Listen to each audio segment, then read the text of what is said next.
كانت هجرته إلى دنيا يصيبها أو امرأة يتزوجها فهجرته إلى ما هاجر إليه. متفق عليه. عن أبي هريرة: رحم الله رجلا سمحا إذا باع وإذا اشترى وإذا اقتضى.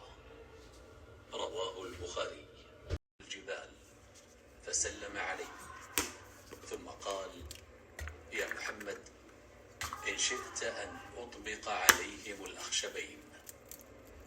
فقال النبي صلى الله عليه وسلم: بل أرجو أن يخرج الله من أصلابهم من يعبد الله وحده لا يشرك به شيئا. رواه البخاري ومسلم. الإمام العادل وشاب نشأ بعبادة الله ورجل قلبه معلق في المساجد ورجلان تحابا في الله اجتمعا عليه وتفرقا عليه ورجل دعته امرأة ذات منصب وجمال فقال: إني أخاف الله. ورجل تصدق بصدقة فأخفاها حتى لا تعلم يمينه ما تنفق شماله. أحد بصدقة من طيب ولا يقبل الله إلا الطيب إلا أخذها الرحمن بيمينه وإن كانت تمرة فتربو في كف الرحمن حتى تكون أعظم من الجبل كما يربي أحدكم فلوة أو فصيلة. متفق عليه. عن سلمان بن عامر رضي الله عنه عن النبي صلى الله عليه وسلم قال: إن الصدقة على المسكين صدقة، فليبدأ بتمجيد ربه جل وعز.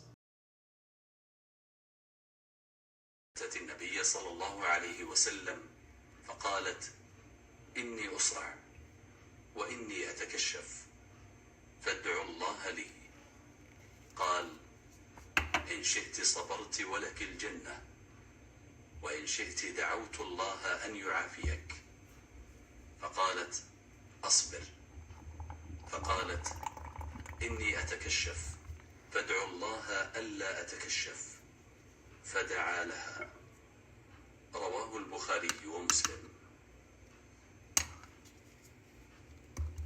عن أبي بكر الصديق رضي الله عنه أنه قال لرسول الله صلى الله عليه وسلم: علمني.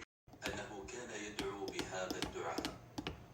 النبي صلى الله عليه وسلم فقال: إني أدع بي فاحملني. قال: لا أجد، ولكن ائت فلانا فلعله أن يحمله. فأتاه فحمله. فأتى النبي صلى الله عليه وسلم فأخبره فقال: من دل على خير فله مثل أجر فاعله. دعوة من تنسيق لبعض العلماء الرجاء مثل لعل أو أرجو أو آمل أو نحو. منكم بشيء تكرهونه فقال إلي فقلت مكاني على مثل ذلك. فسكت النبي صلى الله عليه وسلم فلم يجب. فلما كان بعد ذلك أزواجه فقرأ حتى بلغ إن كان من الصادقين. فانصرف النبي صلى الله عليه وسلم فأرسل إليها فقال: يا سعد بن معاذ، الجنة ورب النضر، إني أجد ريحها من دون أحد. قال سعد. عن أنس بن مالك رضي الله عنه أن هذه الآية: كنت خلف رسول الله صلى الله عليه وسلم يوما فقال لي: يا غلام، إني معلمك كلمات، احفظ الله يحفظك، احفظ الله تجده تجاهك. إذا سألت فاسأل الله، ولكن الله يذهبه بالتوكل. لا عدوى ولا هامة ولا طيرة، وأحب الفأل الصالح.